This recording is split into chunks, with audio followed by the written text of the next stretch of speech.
तो देखिए, ये जो लड्डू हैं एकदम प्रोटीन से और इम्यूनिटी से भरपूर हैं और ये सर्दियों के ख़ास लड्डू हैं जो मैंने बनाए हैं। तो ये लड्डू अगर आप डेली अपनी रूटीन में शामिल करेंगे तो आपको कभी भी कोई प्रॉब्लम नहीं होगी और शरीर चुस्त दुरुस्त रहेगा। तो चलिए देखते हैं कि हमने इसे कैसे बनाया। इसको बनाने के लिए मैंने ले लिया है बादाम, किशमिश, pumpkin seeds, muskmelon seeds, sunflower seed, मखाना। क्वांटिटी आप अपने हिसाब से ले लेंगे। 100 ग्राम लेना चाहें 100 ग्राम, 50 ग्राम लेना चाहें 50 ग्राम। मैंने यहाँ 100 ग्राम के लगभग सारी चीज़ें ली हैं और सीड्स तो 50-50 ग्राम है, बाकी ड्राई फ्रूट 100-100 ग्राम मैंने लिया हुआ है। तो अब सबसे पहले इस लड्डू को बनाने के लिए मैं घी में सारी चीज़ों को भूनूंगी और सबसे इम्पॉर्टेंट चीज़ है कि इसमें मैं डालने वाली हूँ गोंद। गोंद से क्या होता है, गोंद हमारे बॉडी को इम्यूनिटी प्रदान करता है और कमर दर्द, जोड़ों का दर्द वगैरह जो होता है ना, उसमें बहुत फ़ायदेमंद होता है। तो गोंद को सबसे पहले हम भूनेंगे थोड़ा थोड़ा देसी घी डाल के, और ये घी मैंने अपने घर पे ही बनाया है, देसी घी, और बाहर का मैं घी नहीं यूज़ करती हूँ खाने में। और देखिए गोंद को थोड़ा थोड़ा घी में डाल के भूनेंगे, एक साथ नहीं भूनेंगे। एक साथ भूनेंगे तो अच्छे से भून नहीं पाएगा वो। तो इस तरह मैं गोंद को थोड़ा थोड़ा घी डाल के और तेज़ आंच पे, धीमे आंच पे नहीं, तेज़ आंच पे भूनूंगी। और शुरू में तेज़ रखिएगा, बाद में थोड़ा धीमा कर सकते हैं, यानी बहुत तेज़ आंच रहेगी तो हो सकता है जल भी सकता है। तो ये इम्यूनिटी बूस्टर जो लड्डू बन रहे हैं, इससे आपकी बॉडी में गर्मी रहेगी, ये गर्मी प्रदान करेंगे। और जो ड्राई फ्रूट होते हैं और जो सीड्स होते हैं, उनके क्या बेनिफिट्स हैं, इनके ये बेनिफिट्स हैं कि जो सीड्स होते हैं उनमें ओमेगा 3 और फोलिक एसिड, ओमेगा 3, और ये जो नट्स होते हैं ना, ये तो बहुत ही बेनिफिशियल होते हैं हमारे बॉडी के लिए। नट्स हमें सब लोगों को रोस्ट करके भी खाना चाहिए और ऐसे भी खाना चाहिए। अब ये हमारा गोंद भुन गया है और अब मैं मखाना भून रही हूँ। मखाना में क्या क्या पाया जाता है, कैल्शियम होगा, मैग्नीशियम होता है, और ये हेल्दी भी बहुत होता है मखाना। अच्छा, मखाना भूनने से पहले मैंने काजू और बादाम भी थोड़ा घी डाल के भून लिया था। तो इस तरह करके आप थोड़ा थोड़ा घी डाल के सारे ड्राई फ्रूट्स भून लेंगे। और अब मैं किशमिश भून रही हूँ, किशमिश भून लूँगी धीरे धीरे। और ज़्यादा जल्दबाजी नहीं करना है, आराम आराम से भूनिएगा, कोई दिक्कत नहीं है, भुन जाएगा। अच्छा, ये लड्डू मैंने बनाने के लिए सोच रही थी बहुत दिन से कि ठंड है और बच्चों के लिए भी बना दूं लड्डू, बच्चे भी खाएं और आप हम लोग भी खाएं, क्योंकि भाई इसको खाने से शरीर में एनर्जी रहती है।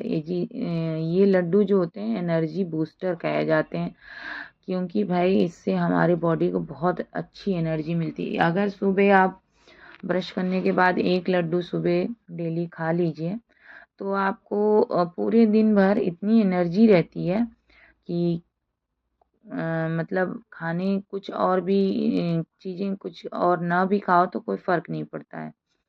तो ये लड्डू मैं इसीलिए स्पेशली बना रही हूँ, ठंडियों में बनाना ही चाहिए सबको लड्डू। और ये हमारा किशमिश भुन गया है और अब इसमें ये जो सीड्स हैं ना, pumpkin seed, muskmelon seed and sunflower seed, यानी खरबूजे के बीज, सूरजमुखी के बीज, और ये जो तरबूज होता है, पंपकिन यानी ये कद्दू बोलते हैं, कोहड़ा बोलते हैं, तो इसका बीज, ये बहुत ही फ़ायदेमंद होते हैं, रिच इन ओमेगा 3। और ये इनको हमने भून लिया है और अब इसके ऊपर से थोड़ा नारियल भी डालूंगी भून के। तो ये नारियल मैं काट रही हूँ और थोड़ा सा घी डाल दिया है इसमें। तो अपने क्वांटिटी अपने हिसाब से आप ले लीजिएगा, जितनी आपको ड्राई फ्रूट्स डालना है और जितना नारियल डालना है उतना नारियल आप डाल के उसमें भूनिएगा, नो प्रॉब्लम। तो ये रेसिपी जो मैं सर्दियों के ख़ास लड्डू हैं, बना रही हूँ गाइस। इसको आप भी ज़रूर सर्दियों में बनाइए घर पे और बना के ट्राई करिए और खा के बताइए कि ये लड्डू आपको कैसे लगे। मैं जो बना रही हूँ ये रेसिपी बहुत ही मतलब मेहनत तो लगती है। कोई चीज़ अच्छी बनाइए तो उसमें मेहनत तो लगेगी ही। अगर मेहनत से कोई चीज़ आप बनाएंगे तो वो हेल्दी होने के साथ साथ टेस्टी भी बनता है। और ये लड्डू बड़े भी खा सकते हैं, बूढ़े भी खा सकते हैं, सभी लोगों के लिए सब बेनिफिशियल है। अच्छा, इस लड्डू में ख़ासियत ये है ना कि अब इस लड्डू को आप बना लीजिए, फिर और किसी चीज़ की ज़रूरत ही नहीं पड़ने वाली है आपको। तो ये देखिए इस तरह करते-करते ये मैंने नारियल भून लिया है और अब मैं सौंठ का पाउडर भूनूँगी इसमें। तो ये सौंठ का पाउडर ही बहुत फ़ायदेमंद होता है गाइस। लड्डू जब भी बनाइए ना तो ज़रूर डालिए। ये जो है ना एकदम बॉडी में एनर्जी प्रदान करता है ये। और सौंठ डालने से जो है ना इम्यूनिटी बहुत स्ट्रांग हो जाती है। इसलिए मैं सौंठ डाल डाल रही हूँ इसमें। अब सौंठ डाल लूँगी और इसमें लड्डू बनाने के लिए मैं अ, आप अपने हिसाब से ड्राई फ्रूट यूज़ कर सकते हैं, कोई ज़रूरी नहीं है कि सीड्स भी डालें। आपके पास जो ड्राई फ्रूट और सीड्स अवेलेबल हैं, आप उसको डाल के भून सकते हैं। 1 किलो आटा जब मैंने लिया है इसको लड्डू को बनाने के लिए। अच्छा, आप बेसन से भी बना सकते हैं, बट मैंने आटे से ही बनाया है। क्योंकि क्या होता है ना कि बेसन का जो लड्डू बनता है उसमें अगर आप घी एकदम अच्छे से नहीं डालिए ना तो वो अच्छा नहीं बनता है। अच्छा, आटे में ये दिक्कत नहीं होती है। आटे के जो लड्डू बनते हैं उनमें थोड़ा कम घी भी रहेगा तो चलता है। ठीक है?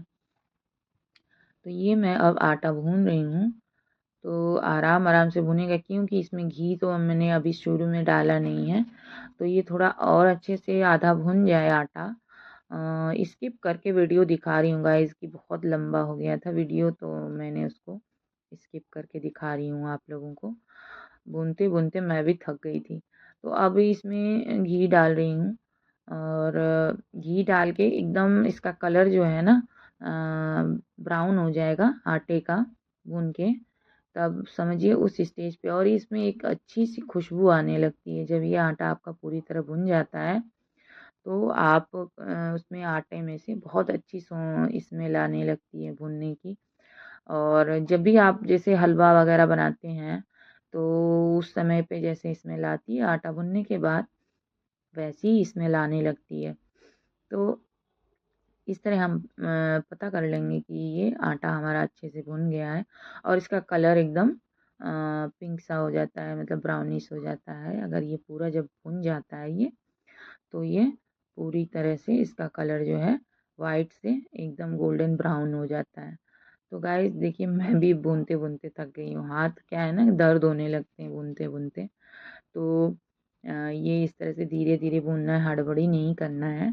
और 1 किलो मैंने लिया है आटा, आप चाहें तो आधा किलो भी ले सकते हैं और क्वांटिटी अपने हिसाब से कम-ज़्यादा कर सकते हैं, कोई दिक्कत नहीं है। ये देखिए इसका कलर अब चेंज हो गया है आटे का।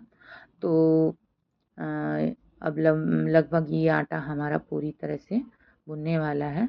और घी आप अपने अगर ज़्यादा घी डालना चाहें तो आप ज़्यादा घी डाल सकते हैं, अगर हेल्थ कॉन्शियस हैं तो थोड़ा कम डालें। मैंने तो बहुत ज़्यादा घी नहीं डाला है इसमें क्योंकि वह बहुत ज़्यादा क्वांटिटी में घी भी बहुत हेल्दी नहीं होता है। तो उतना ही डालिए जितना ज़रूरी है और मैंने भी उतना ही घी डाला है जितनी आवश्यकता है।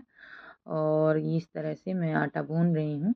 भूनते-भूनते ये एकदम अब इस कंडीशन पे आ गया है कि अब ये पूरा प्रॉपर भुन गया। तो गाइज़ आप लोग मेरा वीडियो कहाँ-कहाँ से देख रहे हैं ज़रा मुझे कमेंट ज़रूर कीजिए गाइज़। मैं आप लोगों के कमेंट का इंतज़ार करती हूँ और मेरा वीडियो देख रहे हैं तो मेरे चैनल पे आइए वीडियो देखिए मेरा और कैसा लगा वीडियो आप ज़रूर कमेंट करके मुझे गाइज़ बताइए और सब्सक्राइब कीजिए मेरे चैनल को। और ये देखिए मैं दिखा रही हूँ कि ये आटा पूरी तरह से भुन गया है इस कंडीशन पे। अब इस आटे को हम अलग बर्तन में निकाल लेंगे या फिर हम इस तरह इसी में रहने देंगे।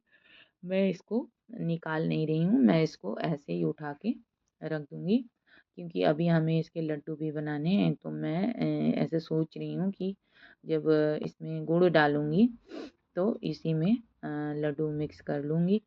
तो अब मैं दूसरी कढ़ाई रख रही हूँ। अब इसमें मैं गुड़ डाल रही हूँ, आपको अगर चीनी पसंद है तो आप चीनी डाल लीजिए। खांड भी डाल सकते हैं आप। तो मैं तो देसी गुड़ डाल रही हूँ तो इसका कलर थोड़ा डार्क है गाइस, तो उसमें कोई दिक्कत नहीं है क्योंकि वो जो ज़्यादा लाइट कलर का गुड़ आता है ना उसमें थोड़ी मिलावट भी हो सकती है। सो ये जो है मैं 400 ग्राम के लगभग गुड़ डाल रही हूँ इसमें। 1 किलो अगर आपका आटा है तो 400 ग्राम, हाँ 400 ग्राम समझ लीजिए आप। गुड़ नहीं तो 400 ग्राम से थोड़ा कम, मतलब 370 ग्राम तक ले सकते हैं गुड़ आप। मिठास अपने हिसाब से देख लीजिए, आपको जितना अगर कम मीठा खाना है तो कम डालिए। अच्छा कि गुड़ को इसलिए गर्म कर रही हूँ कि गुड़ में क्या होता है ना, ये इम्प्योरिटीज़ होती हैं, कचरा वचरा कुछ रह गया तो उस कंडीशन में फिर वो निकल नहीं पाता है। तो इसे अब मैं थोड़ा सा 2 चम्मच पानी, मतलब या आधा कप पानी समझ लीजिए आप, आधा कप से थोड़ा कम डाल के मैं इसे मेल्ट करूँगी। ठीक है, गुड़ को अच्छे से इसको पकाऊँगी कि ये पूरी तरह से एकदम लिक्विड, मतलब अच्छे से एक तार बन जाए गुड़। एक तार आने लगे जब गुड़ की चाशनी में एक तार बनने लगेगा, तब उस स्टेज पे ये हमारा गुड़ रेडी हो जाएगा। अच्छा अभी ये काला दिख रहा है, अभी मुझे लग रहा है ना कि इसमें गंदगी होगी जो, तो उसको निकालने के लिए मैं इसमें जो है थोड़ा सा बेकिंग पाउडर डालूँगी। बेकिंग पाउडर डालने से क्या होता है ना कि इसका कलर थोड़ा-सा साफ़ हो जाएगा और जो गंदगी है वो झाग बन के ऊपर आ जाती है, तो उस झाग को हम निकाल सकते हैं। तो इसलिए मैं इसमें बेकिंग पाउडर डाल रही हूँ। ठीक है? तो अब ये देखिए मैं इसको पका रही हूँ गुड़ को आराम-आराम से। वो मैं चेक कर रही हूँ कि तार बन रहा है कि नहीं। देखिए अब ये एकदम फूल रहा है। अब ये तार बनने की कंडीशन पे आ गया। बहुत ज़्यादा नहीं पकाना, नहीं तो ये एकदम टाइट हो जाएगा तो लड्डू नहीं अच्छे बनेंगे। ठीक है गाइस?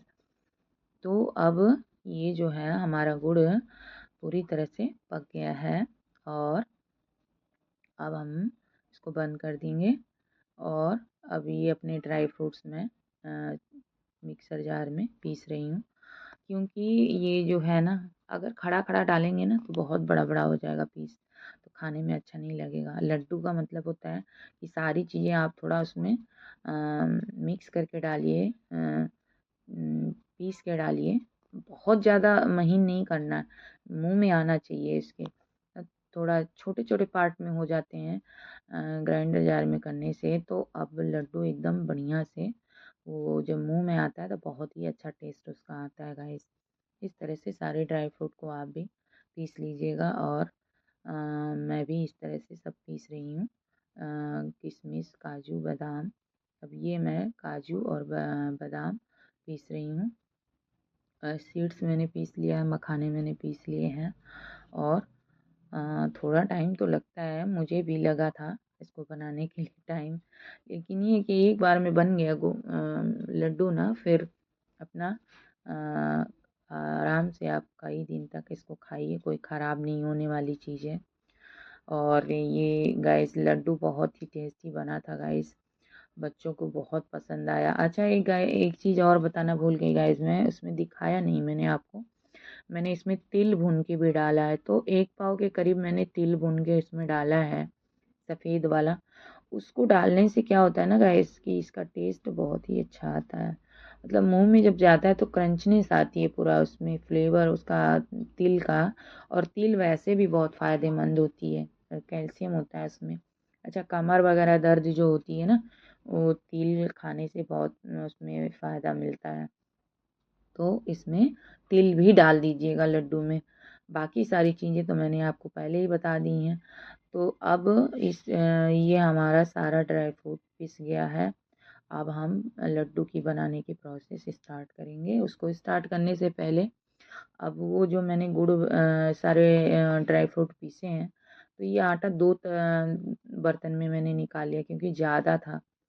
तो अब नारियल, किशमिश, काजू बादाम और सारे सीड्स, इन सारी चीज़ों को बराबर-बराबर, और गोंद को भी पीस लेंगे और गोंद को भी दोनों में बराबर-बराबर से मिलाएँगे। कमर दर्द में गोंद बहुत फ़ायदेमंद होता है और जाड़े में ये शरीर को एकदम गर्म रखता है।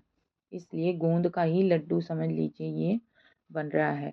तो गोंद से क्रंचनेस भी लड्डू में आती है। वो लड्डू क्या होता है, वो एकदम खाने में जो मुँह में आता है क्रंचनेस, ये गोंद डालने से ही आता है। और गोंद के क्या-क्या बेनिफिट्स हैं आप लोगों को पता ही होगा। गोंद से क्या है, ठंड नहीं लगती है बॉडी में, इम्यूनिटी बूस्टर का काम करता है। तो अब ये मैं सीरा छान रही हूँ क्योंकि उसमें अगर कोई भी गंदगी होगी ना तो वो निकल जाएगी। तो एक तार का सीरा बना लीजिएगा और अब ये मैं छान रही हूँ। छानने के बाद दोनों में बराबर-बराबर से जितनी आवश्यकता है मिठास, दोनों में मैं मिला लूँगी। और ये लड्डू बनाने की प्रोसेस मेरी स्टार्ट हो गई है और इसी तरह आप भी घर पे बनाइए गाइस। और मकर संक्रांति आने वाली है, तो आप ये लड्डू बनाइए, इस पे भी आप बढ़िया से मकर संक्रांति मनाइए और तिल गुड़ के लड्डू बनाइए, खाइए, एंजॉय करिए। और मॉम्स हेल्दी कुकिंग ब्लॉग्स को अपना प्यार देते रहिए गाइस। सब्सक्राइब करिए मेरे चैनल को। आप लोग देखते हैं तो कमेंट नहीं करते हैं, और पूरा वीडियो देखा करिए गाइस। इससे क्या होता है, अगर आप स्किप करके वीडियो देखेंगे तो मेरे चैनल पे नेगेटिव इम्प्रेशन जाएगा। तो प्लीज़ आप लोगों से रिक्वेस्ट है कि वीडियो को पूरी तरह देखिए, और बीच में अगर स्किप करेंगे तो आपको प्रोसेस भी नहीं समझ में आएगी कि मैंने क्या बीच में डाला, क्या बताया, है ना।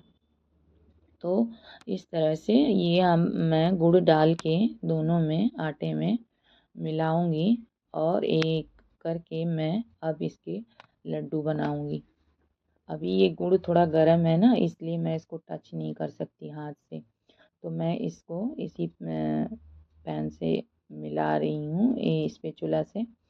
तो इसी से मिक्स करूँगी। अब जब थोड़ा गुड़ ठंडा हो जाएगा तो उसके पूरे में अब ये ऊपर से मैं देखिए सोंठ पाउडर मिला रही हूँ। मेन इंग्रेडिएंट क्या कहूँ कि मतलब इसके बिना लड्डू का स्वाद अधूरा है। सोंठ जब पड़ती है ना तो इसका अलग ही फ्लेवर आ जाता है लड्डू का। तो अभी मैं दोनों में इक्वल इक्वल क्वांटिटी में मिला रही हूँ और इसको मिक्स करूँगी, गुड़ को और पूरे सारे ड्राई फ्रूट्स को एक साथ मिक्स करूँगी। मिक्स करने के बाद धीरे धीरे करके हम लड्डू बनाएंगे। और अगर बाद में अगर लगेगा कि ये ठंडा हो रहा है तो हल्का गुनगुना पानी ना लेके थोड़ा सा दूध की मलाई आप डाल सकते हैं अगर सूखापन फील होगा लड्डू बनाने में। तो मैंने तो सारे लड्डू बना लिए थे, बस थोड़ा सा बचा था तो फिर उसको हल्का मलाई या दूध हल्का गर्म डाल के आप पानी की जगह यूज़ कर सकते हैं गाइस। तो अब ये मैं लड्डू बना रही हूँ और ये मेरे लड्डू बनके ये तैयार हो गए हैं। तो कैसी लगी रेसिपी गाइस, आप भी अपने घर में ऐसे ही इम्यूनिटी बूस्टर ठंडियों के स्पेशल लड्डू बनाइए, खाइए और मुझे बताइए कि आपको ये रेसिपी कैसी लगी। और मेरे वीडियो को ऐसे ही अपना प्यार देते रहिए गाइस।